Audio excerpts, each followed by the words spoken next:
Assalamualaikum warahmatullahi wabarakatuh.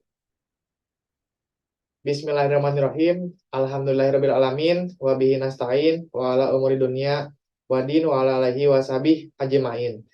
Asyhadu an la ilaha illallah wa asyhadu anna Muhammadar Rasulullahi sallallahu alaihi wasallam wa ala alihi wa sahbihi amma ba'du.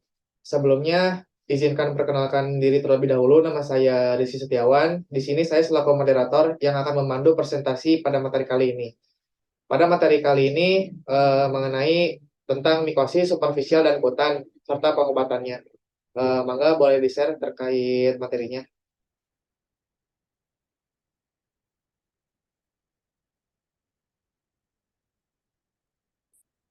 Nah, pada kesempatan kali ini kami bersama rekan-rekan yang lain untuk menjelaskan pada materi kali ini yaitu dari mulai definisi yang akan dijelaskan oleh Wafda Sofia, ada juga jenis jamur atau cacing penginfeksi yang akan dijelaskan oleh Sabila Azika.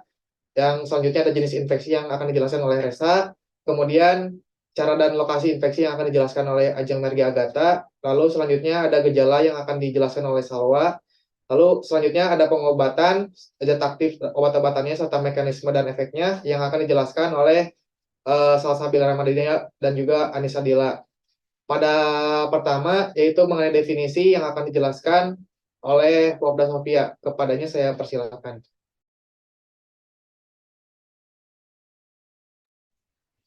Sebelumnya, terima kasih kepada moderator yang telah mempersilahkan saya untuk menjelaskan tentang mikosis superficial. Yang dimana mikosis superficial ini merupakan infeksi jamur yang hanya mengenai stratum corneum dari kulit. Ada beberapa penyakit yang penting diketahui yang diakibatkan oleh infeksi jamur superficial ini. Antara lain, Tyrnea versicolor yang disebabkan karena pertumbuhan Malassezia furfur yang berlebihan. Kemudian Tinea nigra yang disebabkan oleh pertumbuhan Esophilia wernickeyi, piedra hitam yang disebabkan oleh pertumbuhan jamur Horotae piedra, dan piedra putih yang disebabkan oleh pertumbuhan jamur jenis Trichosporon biegeli. Mikosis superficial ini terletak pada lapisan kulit yang paling luar dan pada dasarnya tidak menimbulkan peradangan.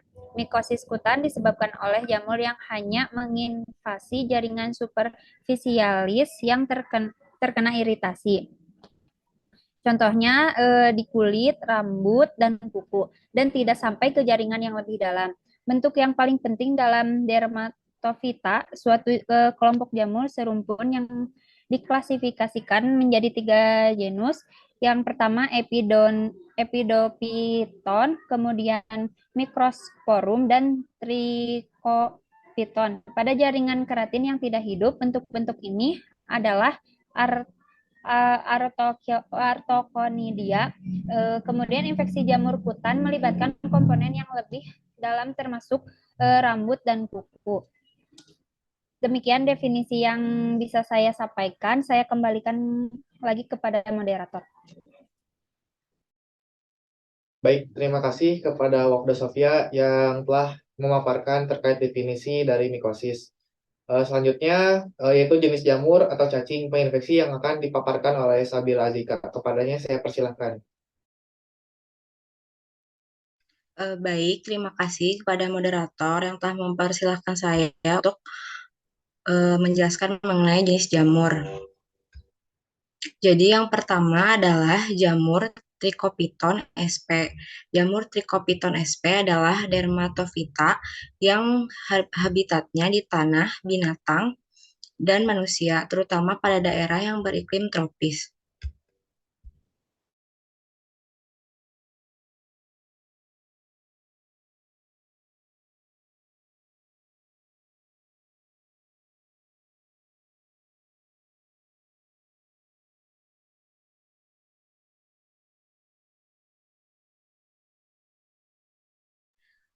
Beriklim tropis dan basah, jamur Trichopiton sp dapat menimbulkan infeksi pada kulit, rambut, dan kuku.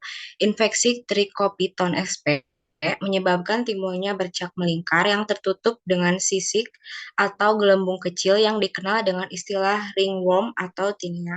Next. Lalu ada jamur Microsporum sp. Microsporum sp merupakan kelompok kapang yang diketahui sebagai dermatofita penyebab dermatofitosis atau ringworm. Umumnya ditemukan pada iklim lembab dan hangat. Microsporum sp merupakan jamur yang paling sering sebagai penyebab tinea capitis. Jadi tinea capitis ini adalah infeksi jamur pada kulit kepala atau batang rambut. Pada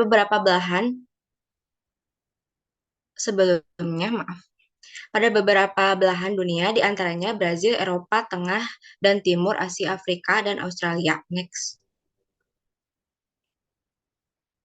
Lalu yang terakhir adalah jamur Epidermophyton sp. Jamur Epidermophyton adalah golongan jamur berfilamen yang tergabung ke dalam keluarga Arthrodermataceae, ordo Onigenales, serta filum atau divisi Ascomycota. Jamur ini dapat menyebar melalui tanah dan air, menyebabkan kutu air atau kurap kaki yang biasanya sering terjadi pada kaki yang basah. Kebanyakan tinea cruris disebabkan oleh Trichopiton rubrum atau Epidermophyton floccosum, di mana Floccosum merupakan spesies yang paling sering menyebabkan terjadinya epidemi T. menthragopites dan T. verrucosun. Jarang menyebabkan terjadinya tinea cruris. Terima kasih, saya kembalikan pada moderator. Baik, terima kasih kepada Sabila yang sudah memaparkan terkait jenis-jenis jamur. Berikutnya yaitu jenis infeksi yang akan dipaparkan oleh Saudari Resa. Kepadanya dipersilakan. Terima kasih kepada moderator. Selanjutnya saya akan menjelaskan tentang jenis infeksi, yaitu dermatopitosis, ringworm tinea, pupus pada unggas, kurap, atau kadas merupakan mikosis yang bersifat zoonosis yang disebabkan oleh kapang dermatofit dari marga genus Microsporum, Trichopiton, dan Epidermophyton. Berbagai spesies dari ketiga genus kapang ini dapat menginfeksi kulit, seperti kulit, bulu, rambut, atau kuku yang terlihat pada gambar. Dalam berbagai intensitas infeksi, hampir semua jenis hewan dapat diserangnya, dan penyakit yang ditimbulkan secara ekonomi itu penting.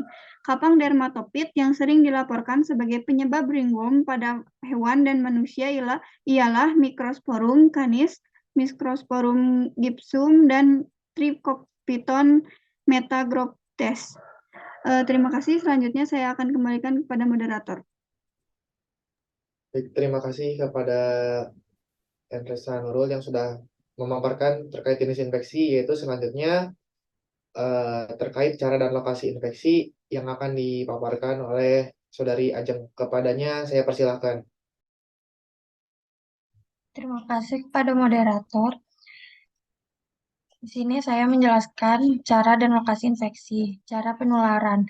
Cara penularan jamur dapat secara langsung dan secara tidak langsung. Penularan langsung dapat secara fomitis, epitel, rambut-rambut yang mengandung jamur baik dari manusia, binatang, atau dari tanah.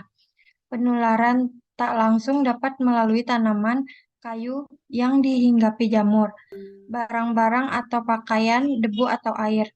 Kemudian ada lokasi jamur. Secara etiologis, dermatofitosis disebabkan oleh 3 genus dan penyakit yang ditimbulkan sesuai dengan penyebabnya. Diagnosis etiologi ini sangat sukar oleh karena harus menunggu hasil biakan jamur dan ini memerlukan waktu yang agak lama dan tidak praktis. Di samping itu, sering satu gambaran klinik dapat disebabkan oleh beberapa jenis spesies jamur dan kadang-kadang satu gambaran klinis dapat disebabkan oleh beberapa spesies dermatofita sesuai dengan lokalisasi tubuh yang diserang. Terima kasih, saya kembalikan kepada moderator.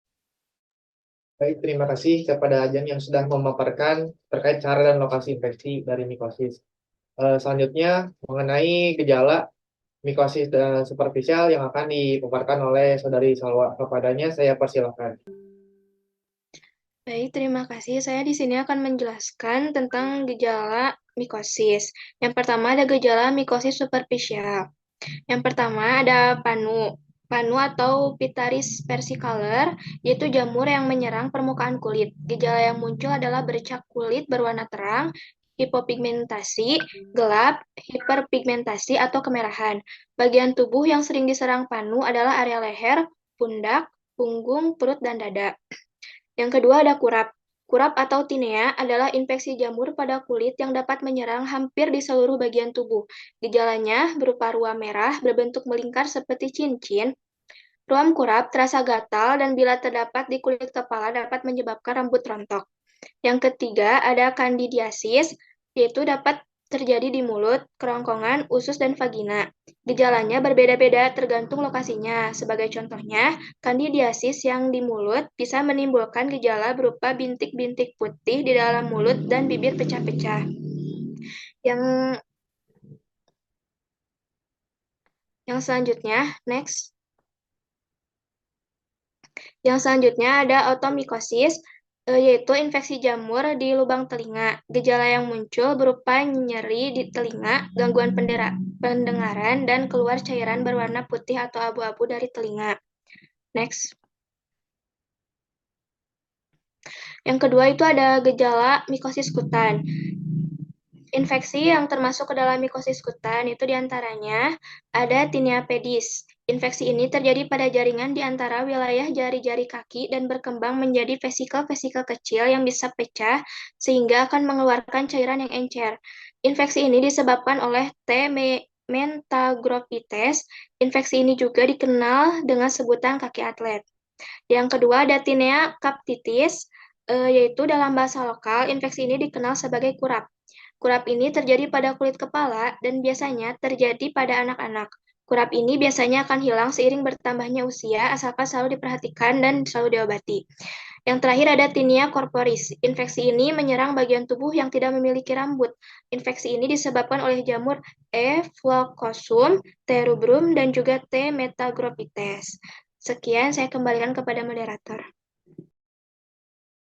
Baik, terima kasih kepada Salwa yang telah memaparkan terkait gejala mikosis dari hutan.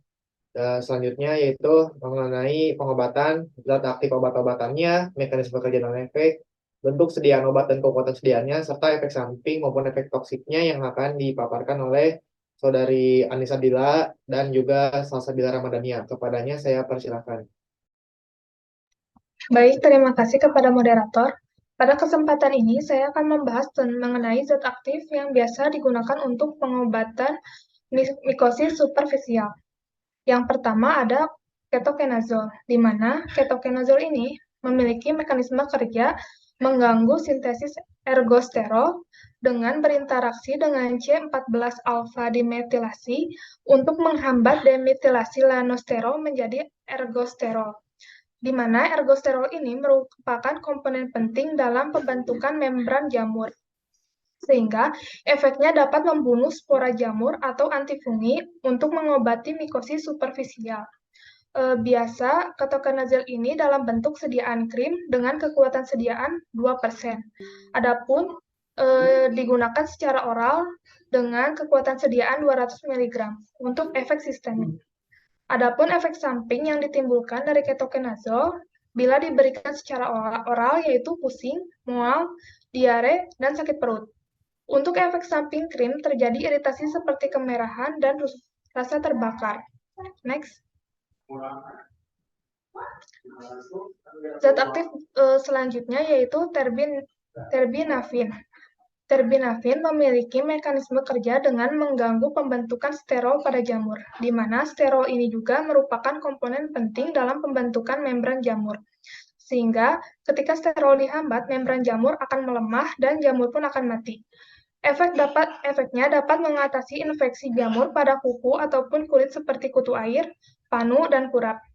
Bentuk sediaan yang dijualbelikan dalam bentuk krim terbinafin dengan kekuatan sediaan 1%, adapun oral berupa tablet terbinafin dengan kekuatan sediaan 250 mg. Adapun efek samping dari terbinafin oral yaitu pusing, mual, diare, nyeri otot dan sendi dan sakit perut. Sedangkan efek samping dari krim yaitu iritasi seperti kemerahan dan rasa gatal disertai rasa terbakar. Zat aktif selanjutnya akan disampaikan oleh rekan saya, Dania. Dipersilakan. Baik, selanjutnya obat yang dapat digunakan untuk pengobatan ini adalah nistatin. Nistatin merupakan obat yang bersifat anti tungau pada jamur yang rentan dengan cara mengganggu permeabilitas dinding sel jamur. Senyawa obat ini dapat mengikat sterol, terutama ergosterol yang ditemukan pada membran sel jamur, sehingga terbentuklah pori-pori pada dinding sel jamur yang kemudian menyebabkan kebocoran material inti sel jamur dan menyebabkan kematian pada jamur. Sediaan nistatin untuk mengatasi jamur itu dapat berupa tablet atau tablet salut gula dengan kekuatan sedianya itu 100.000 IU per tablet, 500.000 IU per tablet.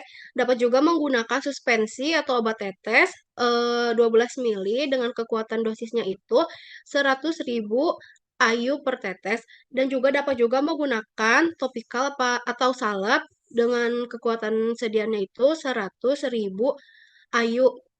Nah, efek samping dari nistatin adalah muntah dan mual, diare, iritasi pada mulut, ruam, kulit, dan hipersensitif atau alergi pada penggunaan topikal. Baik, saya kembalikan kepada moderator. Baik, terima kasih kepada Saudari Anissa Bila berserta rekannya Sasabila Manadia yang telah memaparkan terkait pengobatan yang dapat digunakan pada mikosis superficial dan juga kutan. Demikianlah daftar pustaka yang kami lampirkan, beberapa yang kami dapat dari beberapa sumber. Mungkin cukup segitu dan sekian yang dapat rekan-rekan dan kelompok kami sampaikan mengenai materi dari mikosis superficial dan kutan. Saya ucapkan banyak-banyak terima kasih atas perhatiannya. Semoga apa yang kami sampaikan dapat bermanfaat bagi kita semua. Dari saya selaku moderator, pamit undur diri. Billahi taufiq wal hidayah. Wassalamualaikum warahmatullahi wabarakatuh.